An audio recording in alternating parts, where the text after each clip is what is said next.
Avery, whose show is this?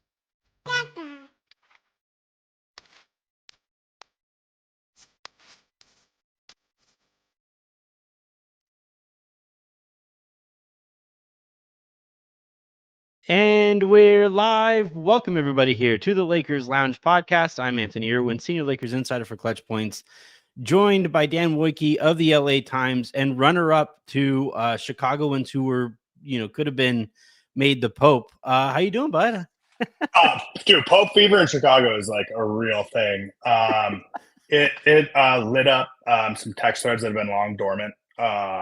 Great memes being passed around. My favorite being, it's a very Chicago thing, is that there's a very specific type of, like, we get our takeout pizza in bags and like in paper bags. It's like a common thing. Is like you put it on the cardboard and you wrap this sort of paper bag on top of it. Oh, And that bag has the map of Italy. and it was a very common joke to be like, this is like, he's going to be an expert in the Vatican. He already knows where everything is. He's been seeing it on every takeout pizza bag he's had for. Yeah, it was great. My favorite thing is that, like, they found a clip of him and Barack Obama were at the same Chicago White Sox World Series game. Yes. That's insane. Oh, it was great. Like the Sox, I'm a White Sox fan. We had a tough weekend against the Cubs, but the Cubs like jumped the gun and said like the Pope is one of ours, and everybody was like, no, he's not. It was like an all-time. Somebody had a good one where it was like the Dewey defeats Truman newspaper, only it was the Cubs marquee that Truman was holding up. It's been very exciting, and I was just there, Pope fever was everywhere. Is this the best things have been in Chicago since like the 90s, right? Because you have. No, I mean, you mentioned the 2005 White Sox. That happened. You've got, the Blackhawks run was like a really exciting run. You have a Cubs World Series in there. I think the Pope is a tick below these things. Being a Chicago Pope. That's worldly affairs. I don't know that it is. I mean, yeah, I as a Chicagoan, I would have it somewhere below these things, and somewhere above the Carlos Boozer signing. Well, because like I'm lumping in with that the Bear being the best show, the Bear real moment going, and it is a Chicago product, and yeah, I don't know, man. Things seem pretty good there. My father-in-law is actually from Illinois, and Jen and I have been like trying to find time to make a trip out there to Chicago, and I'm like, they may never be more relevant than this right now. Let's hope we can turn it around. I mean, as a city, I think if New York can, anybody can. All right, so we'll go ahead and dive on in. Today on the show, we're going to be talking about what Dan heard. He just got back from the NBA Combine there in Chicago, and wrote a really good write-up. Both, I think you wrote it both for your newsletter and. Yeah, two different. I wrote like a Reaves centric thing, and then I wrote kind of about like the center and the strength coach position and some of the other kind of like, I think this is a good place to start. It was like a year ago when I love the Combine. I love going every year when the Lakers aren't playing. It's a really great event. You get to see everybody. How do you balance that with family? You ask for forgiveness afterwards. You just get through a long season. You try to figure it out a way to do it for a couple of days, and then. Oh no, I mean your family in Chicago. Like, I just don't see them on there. I saw my mom. I saw my parents for a dinner, a lunch, basically on Friday before I left. But I mean, when you're there, you're just kind of in the gym. You're in the hotel. You're talking to everybody, agents, scouts, GMs, assistant GMs, head coaches are there. Saw JJ Redick there. Yeah, you're touching bases with a lot of different people. And a year ago, the Lakers had no coach, right? It was just after they had fired Darvin Ham. And they were going to assuredly draft Ronnie James. So everybody wanted to talk about the Lakers a year ago. They had picks they could maybe trade. They were like sort of the most like overheard. And I understand that I drive a lot of these conversations, but they were a decision to make. And it was a lot. There was a lot that had to do with the Lakers. They were certainly like something people talked about this year, but there was less. They were kind of faded to the background behind, the Giannis talk, the Kevin Durant talk. Shockingly, what was happening on the court. People were actually talking about the games too. The Lakers, people still wanted to talk about the center situation. They wanted to talk a little bit about Mark Williams and what went wrong. There was a lot of talk when I would talk to you about the Lakers about Austin Reaves, but it was primarily about other teams, and it was a little different this year there. And I think as a table setter, that's a good place to start. That it wasn't like topic A1 the way that it was a year ago when it felt like all these big changes were headed for the Lakers. The thing that I keep coming back to is I think there's an offseason that Lakers fans, this is always the case, but there's an offseason that Lakers fans would like to have. There is an offseason that the Lakers would obviously like to have. There's an offseason that the league is going to let the Lakers have, because a lot of the moves that they make this year are going to have to be via trade. So it's all going to come down to their ability to work that market. They do have the one smaller free agency chip in at least the taxpayer mid-level exception. And then they have the number 55 pick in this year's draft. Now, I guess they could theoretically buy a draft pick, as they always try to, in the second round. So we could see that. But outside of that, they just don't have a ton to work with. And, your piece hits on the absolute and objective need at center, which the Lakers everybody knows it. Everybody knows it. Mm-hmm. Does that make it harder, do you think, for the Lakers to go out and get somebody, right? If going in, if the person that you're negotiating with says, what are you going to do? Start Koloko? Like, there's no way they can say, yeah. Yeah. I mean, I think, right. There isn't a super plain as day, like, option to be like, this guy, we can play 25 minutes a night as our starting center. And we can pay this person and we can feel great about it. Right. Like, probably, in my opinion, the player closest to that is Clint Capella, is the player closest to that. And a team just decided that we'd be better off playing someone else, his former team. Right. And there's questions obviously about his health. He's played a lot of minutes in the NBA. He's not the most explosive, kind of like prototypical Luka type center you would want of all time, but like, he's been a center. Right. And so I think that, like, so then, if you're talking about trading for a guy, and I wrote about, there's two names you hear more often than any other when you talk to people, and it's Daniel Gafford and you talk about Nick Claxton. Mm-hmm. When you talk about trading for these players, the Lakers have kind of showed everybody what they're willing to pay for a center. Yeah. And it's Dalton Connect, a first-round pick, an unprotected first-round pick, and a swap. If I'm an opposing GM, regardless of the player I have, I want that package. Yeah. That's what I'm asking for. That's what you're willing to pay for a center. Cool. You're going to pay it to me for mine. And if you view it through that starting lens, it gets a little trickier. It just gets a little more projectable. I think Laker fans want answers. I understand that. You might not get absolute ones this summer. It might not happen. That's where, Pete and I recorded a show last week talking about whether the Lakers can make internal or organic steps forward there. Sure. And because I thought they left a lot of meat on the bone on the postseason, in the postseason, on offense especially, where I thought everything kind of devolved back into or two, because we didn't see this at all until the postseason. Matchup it became Luka ball. Yeah. And in the regular season, when the Lakers looked their best, it was, the ball swinging back and forth, and either Luka or LeBron getting to attack a compromised defense that's rotating over. It was LeBron Reaves pick and rolls. It was, it was a lot more diverse than what we eventually saw in the postseason. And we're going a little out of order here. I was going to talk about this a little bit later, but the thing I keep coming back to is, I think if the Lakers, they do absolutely need a center. So we'll just set that off to a side.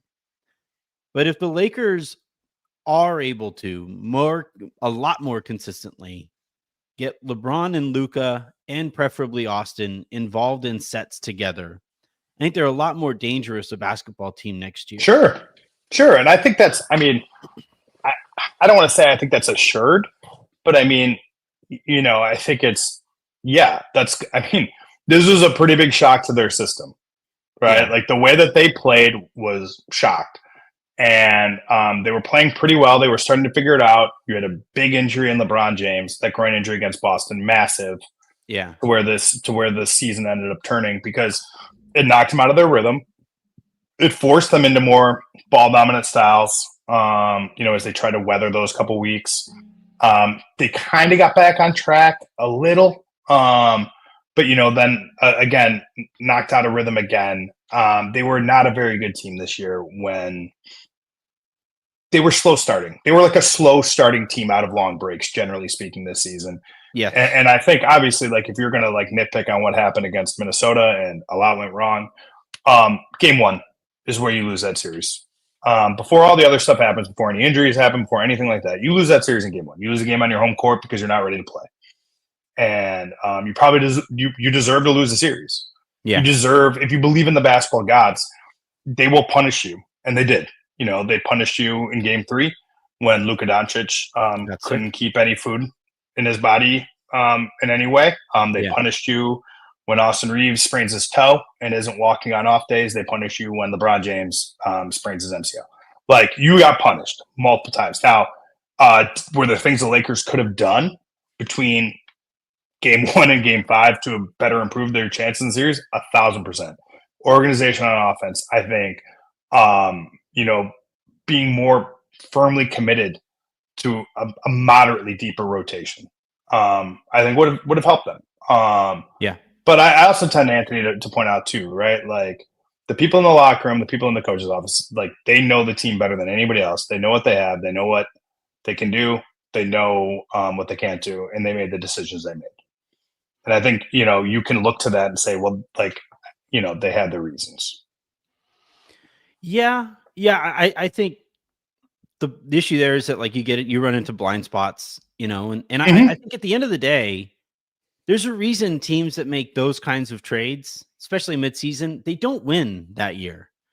That almost never. Almost never. Like the Lakers traded for Powell, they didn't win that year. The Dallas traded for Kyrie. I mean, we just saw this. Like, we just saw this. Right.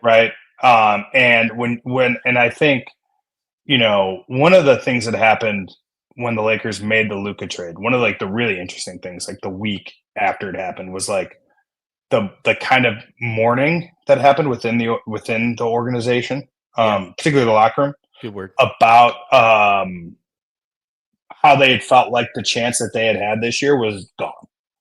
Right now, they rediscovered that belief. Like, they got back there, particularly after the Dallas game, winning in Dallas. There was real optimism that maybe that kind of shared experience could push them forwards in terms of team building in a way that and camaraderie and chemistry. Yeah. That it was sort of like living. Yeah. It was like living 3 years, into a relationship in a weekend type of a thing. Right. It's like if your first date was going on a cruise or something, like you skip past a lot of steps when you experience something like that. I think there was real optimism after that. Obviously it didn't come to fruition. We saw the cracks, and sort of like, obviously the roster was what it was, and it was limited. It was going to have to be a team that was playing really highly connected basketball. And when pressed by a team constructed in a way that I think exists to hit pressure points, particularly to disrupt things. Like, I talked to an assistant coach from another team, and they had said that, they'd experienced this against Minnesota. Like, they just, like, blow shit up. Like, you can have a plan against them. Yeah. Their ball pressure is so good. They just take you out of it. It's what the Lakers were doing in 2019, 2020. They were so big and so suffocating that by the ends of those series, those teams that they were playing were just completely shell-shocked. You saw if you can make the first 10 seconds of offense as hard as the last 5, which is, like, what I think Minnesota can do. Yeah. Like, there's just not a lot of room to breathe. And I think a team that was more connected, a team that had more experience with one another, a team that knew better how to, like, handle those things. And quite frankly, too, a coaching staff that was more accustomed to using that roster and putting it in the right positions, reading how they're reacting to the situations and stuff like that. I think there's more art than science in a lot of this stuff. And I would anticipate if faced the same situation again next year, with the exact same roster, they would handle it better. Yeah. I mean, might not be good enough. Much worse. Yeah. So, I mean, it might not be good enough, but I mean, I think it would be better. I think this is an important note to hit here. You're there in Chicago. Rob and JJ are both there. I would imagine you had some conversations with JJ. How did he feel about the season that he had, now that there was a little bit more time to kind of go through the mourning period? And you know, that's a problem with these exit interviews, right? Is the season just ends and everybody wants to go out on their vacation. So I get why it's the way that it is, but you don't really have too much time to decompress. A little bit more time has passed. Where do you think he's at now? Yeah, I want to. This is mostly just kind of projection, because like I didn't really speak to JJ wholeheartedly about like where he's at mentally or any of that stuff. Like I think knowing JJ and having worked with him all season, incredibly self-critical person. He will take some level of a break at some point, right? Like, and I think a little bit right now is like, you know, unclench, because he is very clenched as like he's a very intense person. So I think, you know, turning some of that back a little bit, and then looking at, you know, how he handled things, like how did they handle substitution patterns? How did he work with, you know, their challenge system? You know, what were they organized enough? Do they need to be? What was the balance in terms of like, you know, implementing and getting principles and stuff like that into the locker room and getting that to like show up on the court? I mean, I think, you know, there was a quote late in the season in a piece I wrote where LeBron James said something like, I kind of asked him about toughness. And you know, I pointed mostly to the Dorian Finney-Smith for D'Angelo Russell trade as like the kind of the moment when the Lakers started to get tough. And that sounds like a knock on D'Lo. It's not. It's just like who these players are, right? And the way that they impact the game. D'Lo needs the ball in his hands. He impacts it that way. Dorian impacts it, you know, with like more snarl and stuff like that. And so I mentioned that to LeBron, and LeBron said very pointedly, like, I don't think it was that. I think it was we just started to take on the personality of our coach. And if you want to judge success and failure in coaching in a lot of ways, I had a conversation with a fairly high profile college coach in Chicago, and I asked him, like, what's the thing that we get wrong most when we judge coaching? Like, and it's like, he said, like, that's like one of the biggest things is like, can you have them sort of be extensions of you on the court? Yeah. You know, will they do what you tell them to do, basically, as much as possible? Will they act the way you want them to act? And I think in that way, like pretty successful first year for a head coach. I think now it comes into like refining, sort of like, did I handle this situation well? Like, what will I do this better? And I think JJ obviously projects very self-assured. He is very self-assured. You know, I've written this, McMenamin has written this, other people in their profiles of JJ. Like, I think when you talk to people that know him best, they say like, yeah, he may come across as smug, and he may actually be smug, but he's also very open-minded. And I think he will be very open-minded in the way that he assesses himself. He will assess himself a lot, probably maybe even overthink things a little bit, knowing JJ. And you know, I would anticipate that they will. That is a part of their improvement plan, is that he will be better. I'm want to level that word open-minded, because this is something that I've talked about quite a bit since the end of last season. Is JJ, I think, has a view of basketball that is reliant upon spacing. It's a lot of 5-out stuff. It's a lot of, you know, spread a defense out and then, you know, pierce the shell of the defense, get them to implode, and just have them in a blender constantly. Create advantages.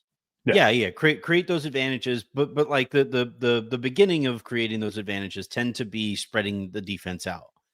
And I think Luka sees the game where it's like, you know, give me the ball, give me a big who can set a good screen, and I'll attack the heart of the defense by pulling that center out and either getting by him or creating, you know, or forcing the defense to kind of move one way and then picking it apart with skip passes or whatever that way.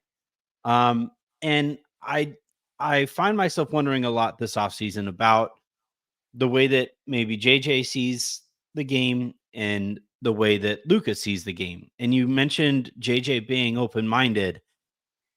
Normally or always in these situations, the star gets to dictate the identity. Yeah.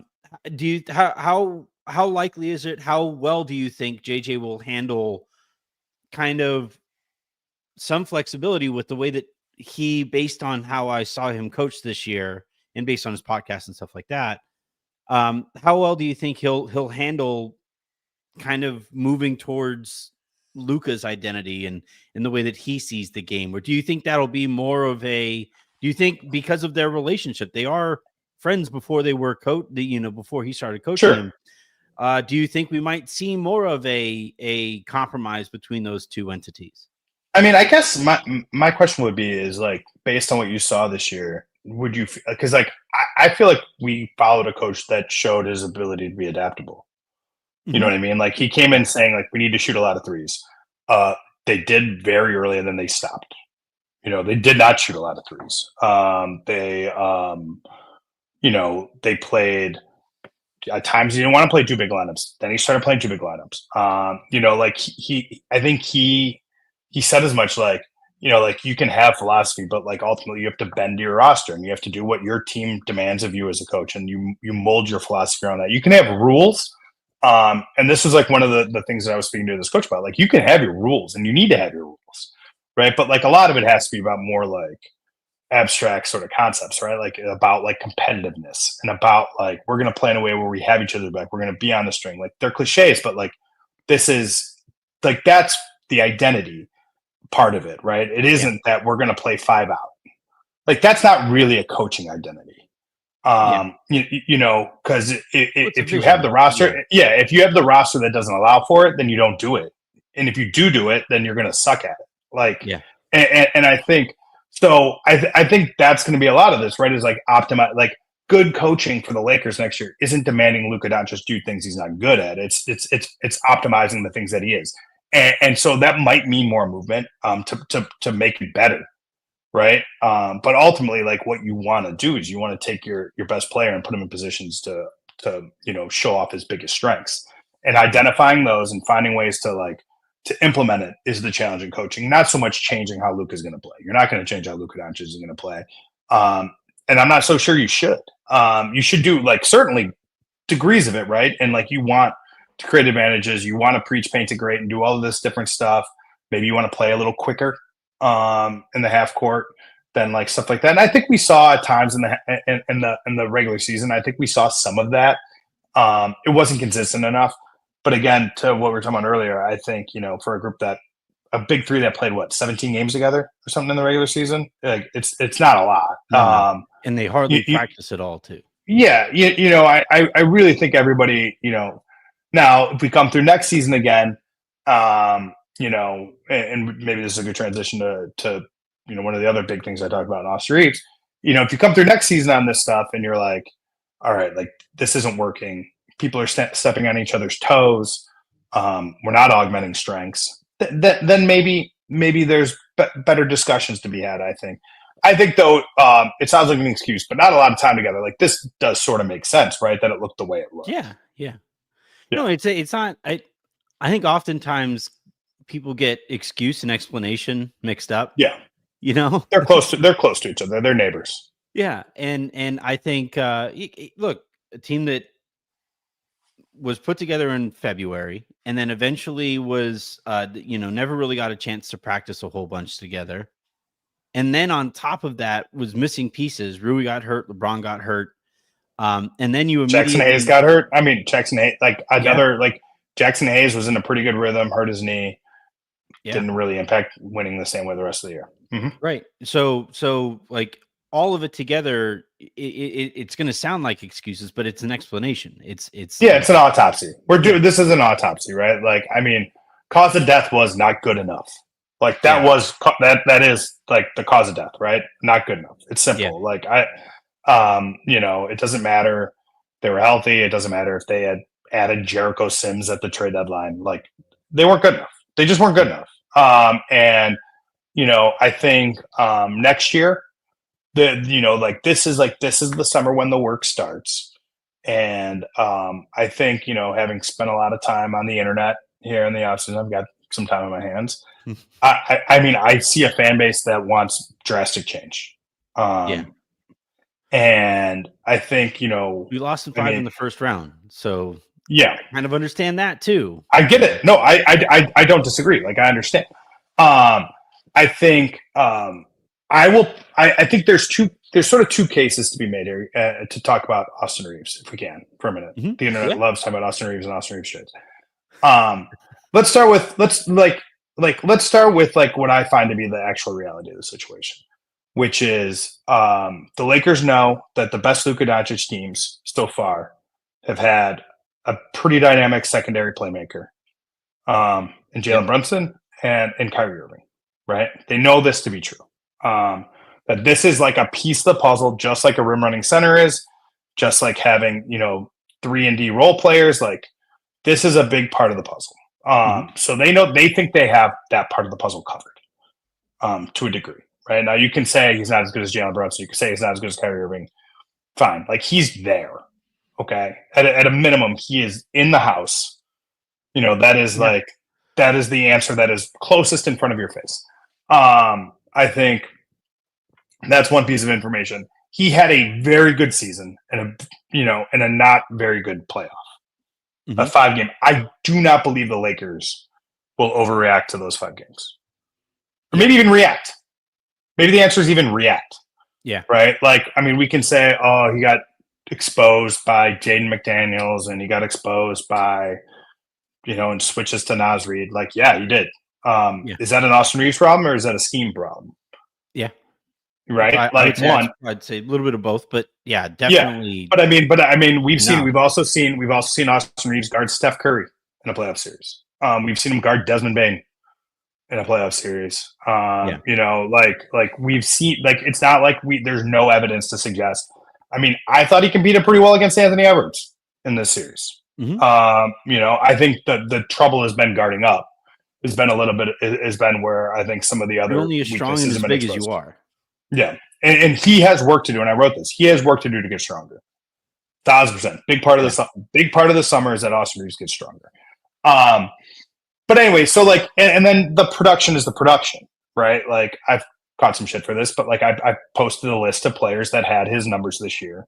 And I think there's 11 of them and 10 of them are all-stars or have been all-stars. It's a list that has Cade Cunningham, De'Aaron Fox. I'm not sure if Tyler Hero made that. He's close, but they're the best guard. Like, these are a lot of the best playmakers in the NBA. I mean, Luka and LeBron are on this list. Shai's on this list.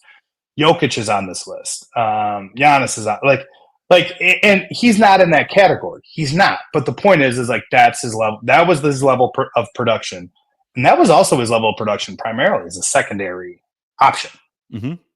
Right. So there's a lot of reasons to still believe in this guy. I think the Lakers believe in this guy for a lot of reasons. I think they know him. They've put challenges in front of him. He's answered all of those challenges. He's entering his prime, and he's on a kick-ass contract. So, all of that stuff is true. There's an argument against this, right? And that's he's about to get paid, and he is going to get paid. Yeah. The next number is going to be a big number. It's going to be a big number, I think, that people realize. I mean, Emmanuel quickly just got $32 million. Yeah. Right. And that was 2 years ago. And the cap is jumping. The cap is going up.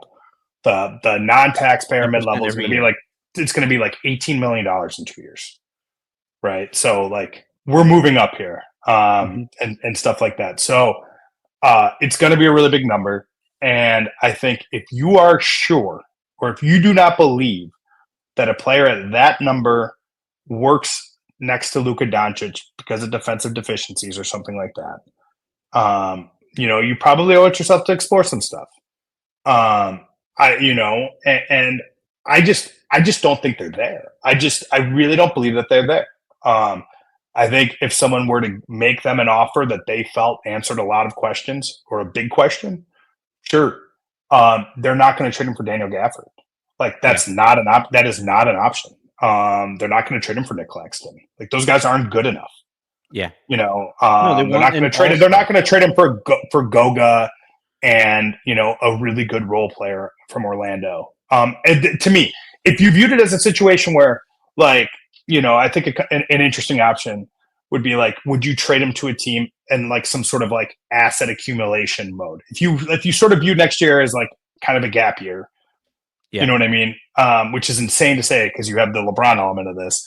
But like if you viewed it that we're going to load up so that when we think Nikola Jokic is unhappy, we can Godfather offer Denver. When we think, if Giannis decides to stay in Milwaukee, for another year, and we don't really think that that's going to last, we can push our chips in here. Then again, maybe explore that. I think the other part of this, and I got some of this in Chicago, is that like those trades are really hard to find. And that doesn't mean that Austin Reaves isn't valued. He is valued. Like I said, if he has a similar season to the one he just had, there is a lot of money out there for him. Yeah. He's going to hit free agency at a time when there are not players his age and his skill entering free agency because everybody just signs contract extensions. The Lakers are unable to offer him a good contract extension. If they could offer him a good contract extension, he'd probably sign it. Yeah. Like everybody does. Like that's what everybody in the league does. That is the new CBA. Like free agency is dying. And Austin Reaves is going to hit it in his prime. At a time where the most years that they can give is 4. So it takes him through his next contract will take him. It's a real sweet spot. It's a real sweet spot, and so I think if you're not comfortable paying that money, you can kick around trades. I think though you have to also sort of look at this to say like, okay, if we're going to we're just replace him with what we can sign, he's a scarcity in that way. And so that's, to me, I think I generally believe teams move with the path of least resistance. Now look, I've been wrong before. I didn't see the Luka trade coming. Didn't see it coming. Guilty. I mean, I caught a lot of shit in the Lakers locker room. One of the last things I said to LeBron James before the Lakers traded for Luka Doncic was, I don't see a move out there for you guys. You'll probably just trade for like Daron Sharp or something. Like that was like 45 minutes before the trade. Right. So I mean, like this type of stuff, like we don't know. Like I guess the large point, maybe some big deal is out there that's cooking that we don't know about. A lot of the big deals I've seen fans sort of posit, just like they just don't make a lot of sense. Like like Miami moving forwards with the Tyler Hero, Austin Reaves backcourt just doesn't make a lot of sense. No, it doesn't. No, and by the way, Bam Adebayo as a Luka Doncic center makes some sense. It doesn't make a ton of sense though either. Like there's just stuff. There's going to be some give on this stuff, and a huge part about roster building right now, particularly when you're at the stage that the Lakers are at. And I think they mostly did a good job of this year, and they, and this is the reality of the situation. This is why you have to get lucky in the playoffs. It's a fact. You just do. You just have to put yourself in positions where you cover up your weaknesses as best as possible. The Lakers weren't able to cover up all their weaknesses. The Austin thing, the place I keep coming back to, and it kind of ties back to what we were talking about earlier, is that the numbers that you talked about that put him, again, not in that class, but lumps him with the other players who produce at that level. That production took place in that more diverse offense, in that, when they were getting to the tertiary and secondary options in their sets and in their possessions faster than with 5 seconds to go in the shot clock. Because I thought in that series against Minnesota did a great job and the Lakers did a really good job of slowing themselves down too. But by the time the ball was leaving Luka's hands or whoever was running that pick and roll, whoever caught that ball was always a grenade. And it was more of that. Mm-hmm. I would agree. And I think a lot of that credit should go to Minnesota. Yeah. I do think that the Lakers, when you are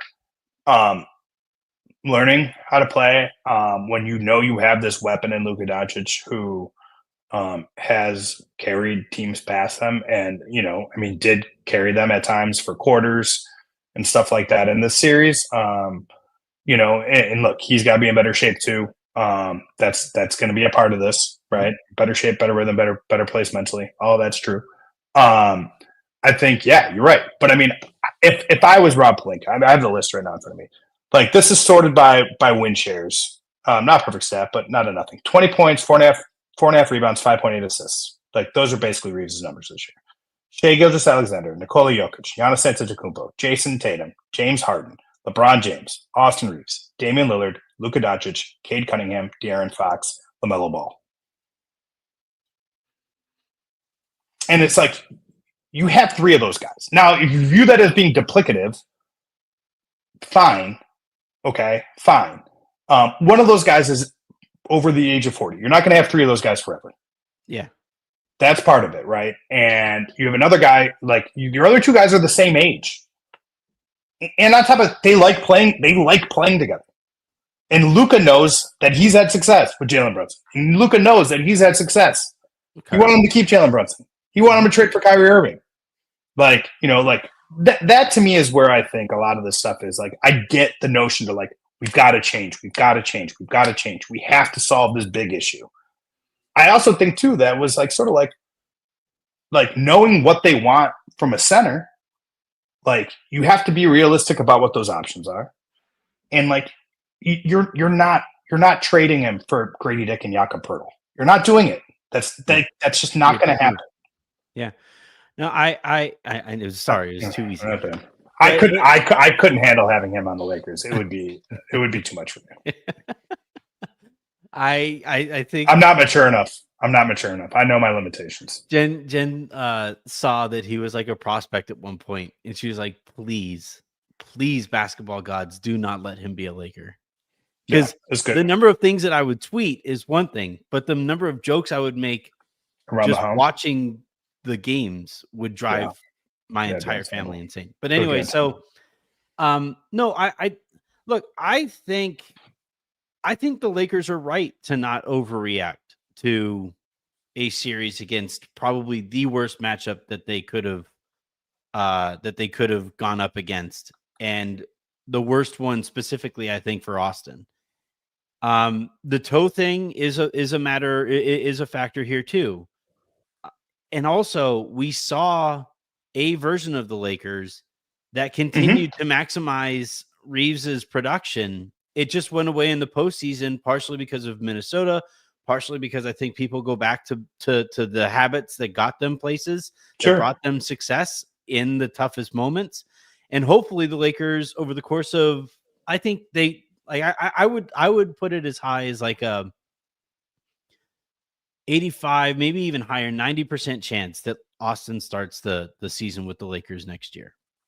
And now, will he finish the year with the Lakers? I think that's a different question. But I definitely think he's going into the next season with the Lakers, and they'll have a training camp, and they'll have a whole bunch of reps to work together. Let me step in something too. Here's the other weird part about all of this too, right? Is that he is heading into free agency, which is going to depress his value. Yes, yeah. So any team that trades for him might just lose him. Yeah, so that's the other part of this, right? Is you have a team in the Lakers that knows how good he is. You have a bunch of teams out there that if you don't think if the Lakers are willing to trade him, they're probably not willing to pay him. In a summer when a lot of people are going to have cap space, you can just go pay him. You don't have to give up your prime assets to get him. Yeah. It's this really weird spot. I like I said, I think a lot, like almost all, but most signs. Now I could be wrong on this, and things can change. They happen. They rapidly do. Mm-hmm. To me, it feels like in looking at the situation, looking at kind of the state of the league, like the way things are lined up, it just doesn't seem like there's like a really clean answer to like resolve all this. And the Lakers are also really aware internally of the blowback they got after they lost Caruso and the success that he's had ever since. Sure. And they what do those two players have in common, Anthony? I'm not. Why bring him up? I can't quite figure it out. Travis Matthew. It's Travis Matthew. They both wear Travis Matthew. I love their hats. I like no free ads here, but Austin getting the Travis Matthew thing, I was legitimately jealous. I was like, that makes up a good bulk of my for a dude who loves just to wear sweats to get a deal to wear sweats is like pretty incredible. I'm gonna hijack your show for a second. You said like sort of ideal offseason. what do you have? Sort of like assuming we've got what we'll say 3 minimum slots. I'm just making that up. I don't actually know. It's not many. 3 min slots, taxpayer, and a needed center. What's the move here? We say no pay cut. We say no real pay cut. LeBron is back. Yeah, he's either at his max on this contract or at some negotiated new max. Yeah, I think if LeBron takes any kind of pay cut, it would be similar to the one he took last year when he took like, what was it, $60,000 less? A whisker to stay under the second apron, which is functionally the hard cap. Mm-hmm. So all right, ideally, I would move Reaves, connect in a second to Brooklyn and then I think you need to move another contract for Claxton. Okay. I would bring back Austin. Obviously, I would. No, you said Reaves. I'm sorry. Who are you trading in that deal? Rui. Oh, Rui Hachimura. Okay. Yeah. So I would trade Rui in that deal. I would trade Connect in that deal, and whatever contracts, and then the number 55 pick, and a pick swap if they ask for it. Though those are essentially. So you're doing Rui instead of the Vincent Kleber dead money, to save the first. Save the 31 first. Yeah. I don't think Rob will move a first round pick this offseason. I think he wants to keep his powder dry for the second best player that he wants to put next to Luka after LeBron. So ideally that would be the kind of package I sent to Brooklyn for Claxton. I would use the taxpayer mid-level exception on the best center I can get for that money. And I would just really try to bulk up because I don't think the Lakers are ever going to be athletic enough to play small at the level that we're seeing some of these teams play small. Like they'll just never be able to fly around defensively the way that those teams will. Their small has to be more big. Their small has to be more big than it is small. Yeah. I honestly think they just need to double down on double and triple down on size and strength and physicality, and try to basically suffocate those teams that try to beat them going small. I just don't think you'll ever be fast enough with the trio at the top of your cap sheet of LeBron and Luka and Austin. That's where I'm kind of coming from a basketball kind of ideology standpoint here. Cause I don't know. Do you disagree? I think, I agree with you. I think in principle, I think in practice, again, I think your job when you build around is to solve those problems as best as you can with the rest of the roster. Yeah. Right. It sort of is that you take talent ahead of fit 10 times out of 10, and people will say, oh, what about Westbrook? Stuff like that. I think hindsight has shown that was also a talent issue too. Yeah. Right. Like it wasn't just solely a fit issue. You take talent and then you sort of figure it out. I mean, I think, like I said, the two names that I hear the most are Gafford and Claxton. Gafford is set for a big raise. Nick Claxton's on a descending contract. I think Gafford is a better fit. I don't think Claxton really bulks you up in a real way. I think he's tall and lean. He does some of the stuff. Yeah, he's tall and lean, but he's not like a center in all capital letters that way, right? Like it's a very modern rim running center. And I think you would have to pair him with like a heftier player, certainly too, to like try to address that need. The Gafford thing's fascinating. Big topic in Chicago was, could Nico Harrison feasibly do another trade with Rob Pelinka? Yeah. I think the Lakers quietly, minimally, tiny bit of a winner on lottery night, because I think it does give him a little more goodwill, and that could maybe let that happen. Still, a lot of times when I would talk to people about it, Gafford's name would come up and like, could they really do it? Yeah. And I use the analogy of, have you ever won a bet on a golf course with a bad loser, and then you try to collect on the bet, and you almost need something good to go, something to go good to collect on the bet, Sure. It's just hard. It's just hard to go to that well again, right? Yeah. Especially when people react to it. Well, I mean, look, Nico Harrison may be feeling pretty vindicated about his decision based on what he saw in the playoffs and what he's seen in the playoffs. Certainly, he could feel that way. Maybe. But it's not the point. It's about how everybody else is going to react. It's how ownership's going to react, right? Like that's the real point here. Is like, will you allow your fan base to go through this again with the Lakers, where you make them better, where you give Luka Doncic the thing he wants? You got to feel like you're getting a lot back in that situation, right? And the question is Dalton Connect a first and a swap enough to make you feel like you got everything? Or is it just a reminder that you probably should have gotten it in the first place? Yeah. And that's why that trade gets weird. I think Goga's an interesting player to kick around. The money's good. Mo Wagner's coming back, presumably, to be their backup center. They've got other pieces there. They need shooting. Dalton Connect would fit nicely there. And you're getting close on the money. You have Shake Milton's deal as sort of a nice sweetener in these types of things. You could, if you wanted to take on bad money by adding some of your expirings.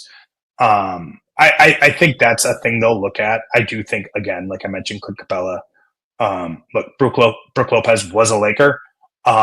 He left and went and had played the best basketball of his career. I don't think he's going to run back. Yeah, to LA. I don't think he was particularly thrilled with his Lakers experience. So, like, I wouldn't. But who knows? Like, people have. You never say never, right? And Luka, LeBron. It's been a long time. Maybe, but like, still not even exactly what we're talking about. But I think finding people who can help anchor a defense, because you're going to have some limitations on the perimeter, I think is really important. I think you need to get more athletic, and you need to get longer, and you need to make shots. A couple players that I really like on the minimum market, potentially, whether or not sit down. No one wants to see your is I like Dante Exum, a former Rob Pelinka client. Excuse me. Has shown he can shoot the ball since he's gotten back in the league. Versatile, multi-positional defender. Playmaker a little bit. Whether or not he gets very happy in Dallas too, and they're going to have playmaking needs certainly with no Kyrie Irving. Yeah. But is he a piece that helps you in your depth? I like D'Anthony Melton coming off an ACL as another sort of worthwhile gamble. But like I mentioned before, like free agency is pretty cooked. Like there isn't a ton out there. It is helping drive some of the value for when really good free agents in the market. Like Miles Turner is not taking a pay cut to come play center for the Lakers. He wasn't going to do it before. He is certainly not going to do it now. Naz Reid is going to be expensive. He's not happening. Who are some of the other centers people want? I don't want to crush dreams here. Time Lord, I mean, again, Robert Williams, fine. Portland probably should have traded him when it looked like he might be healthy. I mean, taking time out is like the way people around the league view it, right? Like it is a scary injury. DeAndre Ayton makes a lot of money, and a team went to the NBA Finals with him and decided they didn't want to have him on their team anymore. Yeah. There are reasons for all of this stuff, and like maybe you have to take a gamble if if you view this situation. I want to take a bet. Again, based on sort of where they're at with their assets and stuff like that. I mean, you mentioned maybe you don't want to trade 31 because you want to use it down the line. You're not risking assets, probably on DeAndre Ayton, although he's on an expiring. Maybe you have to really. I think you just have to really believe in your culture. Yeah. And you have to really believe that maybe LA isn't as fun as everybody says it is. Well, there's also the thing with him, and look, the Lakers were able to do this with Dwight the second time around, where it's like, look, if you don't make it work here, your career is evaporating around you. And with Ayton, maybe they bring him in and they say, we need you to set hard screens. We need you to roll hard to the basket. You aren't going to get very many post touches, if any at all. You're going to have a very, very limited kind of role here on this team. Are you open? I mean, but are you willing to trade Rui Hachimura, who, by the way, had a very big role on your team? Yeah. That's the other sort of part of this is that, by the way, you have Rui Hachimura, who I think certainly played to his contract. Absolutely, yeah. And is a good Luka fit, and also is a good Luka fit. So I see Westwood here is kind of upset at me for mentioning trading Rui. The reason that I would trade Rui is because your two best players, LeBron James and Luka Doncic, are both 4s, and Rui is a 4, and there are only so many minutes at that position. And if you continue to do this thing where you try to slot him in as a 3 without having a really good center there to make up for some of his foot speed issues on the perimeter, then I think your defense is going to continue to get compromised there. So I like Rui. I thought he had a really good season. He was, I thought, the only guy in Game 5 against Minnesota who was still competing. Remember, he kind of woke everybody up with that dunk on Gobert with his left hand. Yep. The Lakers were down by double digits basically in warmups there, and he woke up. Played with force in that game for sure. Yeah. So I don't love the idea of trading Rui. I just think that you have a lot of 4s and a ton of need elsewhere on the roster, and he's one of the only guys who you can go to a team and say, like, all right, how do we build a trade offer that meets your guys' needs around Rui? There's like 2 guys that you can do that with basically, and it's Rui and it's Reaves, or it's your expirings, And I think like that is like the one space where the Lakers have something to offer right now. Yeah. Again, I just said free agency's dead, right? So like having a bunch of expiring money on your books, but like I think one thing, and I wrote this at some point. I would encourage any like amateur trade machiners to do when they put these things together. Teams do not want to take back long money. No. On anybody other than absolute best players in the league. Absolutely. But like if you have years on your deal, it usually means you have to pay someone to take those years, right? Like that's just a rule. So you start with that knowledge in your heart. That's one thing. And then I think the other part of it is that, like expirings do have some utility. Teams like having them, they like using them in other deals and different things like that. They don't have, it's not like, oh, well, like we can get Giannis. We can give him a bunch of expirings. Like your expirings, like I'm not reporting this. Do not aggregate. Your expirings, like, do all your expirings get you in a Paul George conversation? Should you want to be in that one? If you want to take back, again, reminder, it's bad money. If you want to take back bad money, expirings like open those doors. Mm-hmm. But like, again, you probably don't want to take back that kind of money. Yeah. For a player that hasn't been on the court. Like, you don't want to. Like, we saw, like, I think it was Bill Simmons, like, mentioned, like, Joel Embiid, right? Mm-hmm. And Russell, and they talk about, like, you can get there, and you can get there without Reaves. You can get there, largely with short-term money and expiring money. Then now, though, you have no more of that. And you're handcuffing yourself in different ways on a different contract. So I think that would be the thing, like, that's why short-term money – that's why Gafford is realistic, right? Because whoever trades for Gafford is going to have to pay for Daniel Gafford. Like he's going to want a raise, but if it's why Walker Kessler is not realistic. He's cheap. He's going to get paid. And by the way, just let me stop it. He's not realistic. No, Utah Jazz are not trading Walker Kessler. And specifically not to the Lakers because they're not trading to the Lakers. Yeah. It's not happening. Yeah. I mean, like, again, we'll see in the lottery. They love a center. Who knows? But, like, it still doesn't feel like the package the Lakers have. 2 firsts wasn't enough. They're not going to take 1 now. So, I think that's the thing that I would say. So, you're working within a pretty tight confines here. And now it's on Rob and it's on the front office to stretch, to deepen the pool, to find ways, to find pieces, to find players they really like. To find value. And that's what they have to do.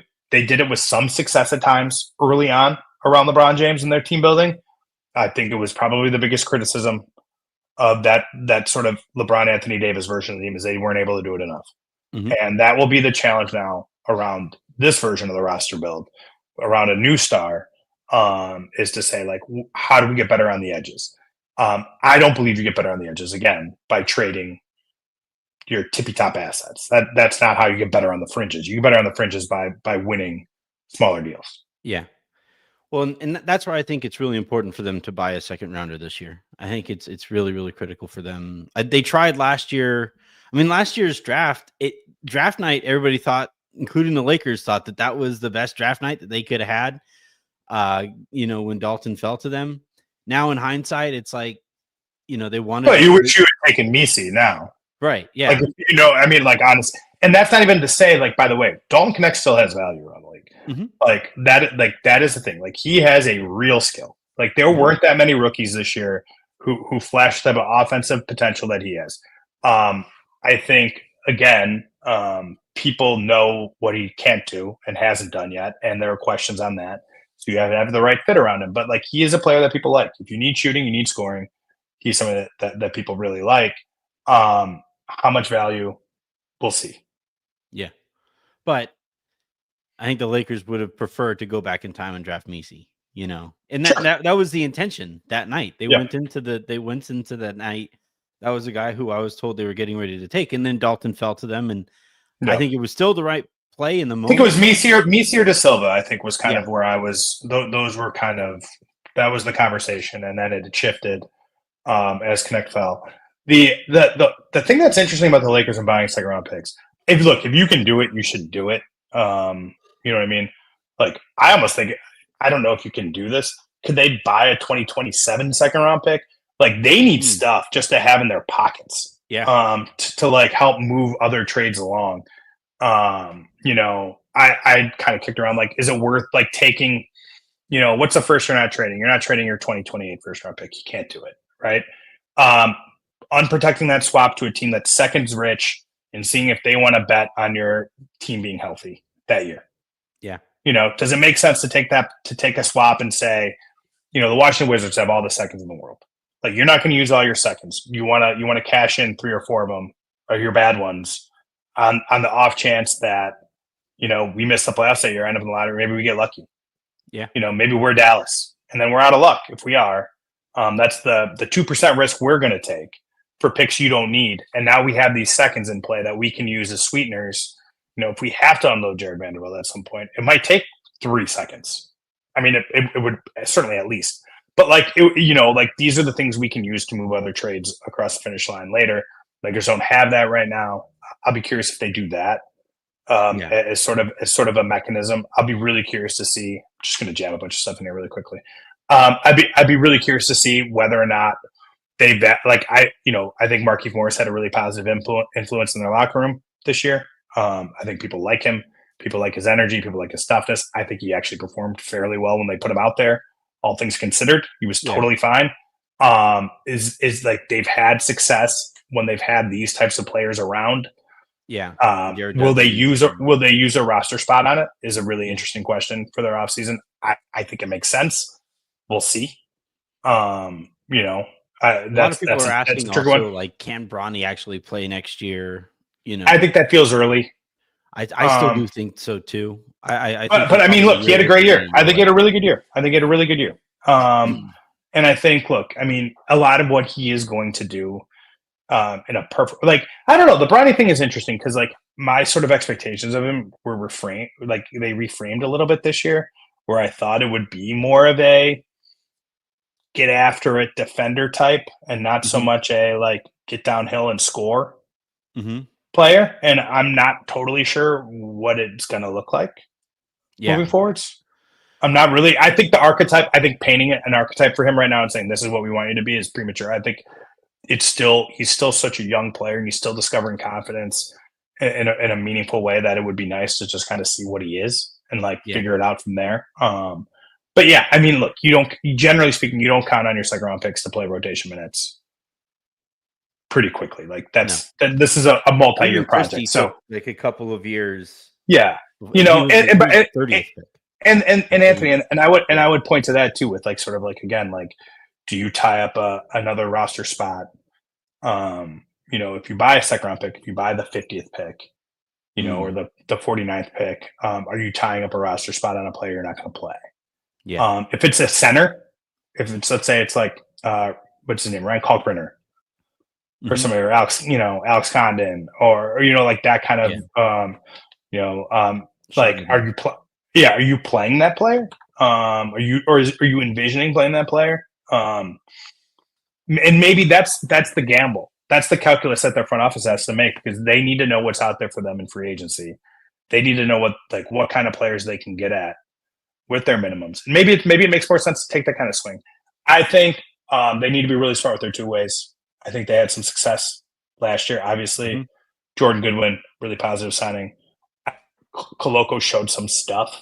I like him. I'm not sure. I'm just not sure. Yeah, and then I think the Trey Jemison experience was largely a positive one around the organization. You have him he's on a two-way for next season already. So getting using those spots, finding players that perhaps you could, maybe you're trading in for a big, and that you were going to sign to a two-way. I know in the past, but the way they've approached it has been they can operate from the position of strength, particularly when they have a roster need, because they have the Reaves example to point to and say, you don't want your dude drafted 51 and signing a two-way. You want him to go undrafted and sign with us as a two-way, as a center, because we might have to play him. That's a tactic they've used. They'd be dumb not to use it again. So you might have to ask yourself, is the player, is that cash going out worth it versus the two-way you would sign undrafted? I don't know. That's the gamble. But it's interesting. It is really interesting. No, I think you're right to say that if they do use cash on a second rounder, that maybe it extending a year further. When I said that I would like them to buy into the second round, it was more so that they would have a second rounder to be able to add on draft night to a deal, Yeah. That's kind of more what I have in mind, because at the beginning of last year, remember the end of the roster was Maxwell Lewis, who was never going to play. It was Bronny James, who was never going to play. It was Christian Wood, who never did play. They need to clear up that back end of the roster. But Dan, this has been a blast. Thank you very much for hopping on and giving us your time as we are all enjoying our off seasons. Anything else that you want to plug before we get you out of here? No, I'm, just, I'm at the LA Times. You can read me there. The newsletter's humming along every once in a while. Otherwise, I am just gathering rest. That's the goal. Is just to be as creaky as possible come next October. Well, I am very creaky, so I'm doing well in that regard. All right, that is going to do it, though, for this episode of the Lakers Lounge podcast. Thank you, everybody, for tuning in. Hit that subscribe button, hit that like button, hit that share button. Tell your friends that you love the show. Tell your enemies that you hate it. And I'll talk to you guys a little bit later tonight.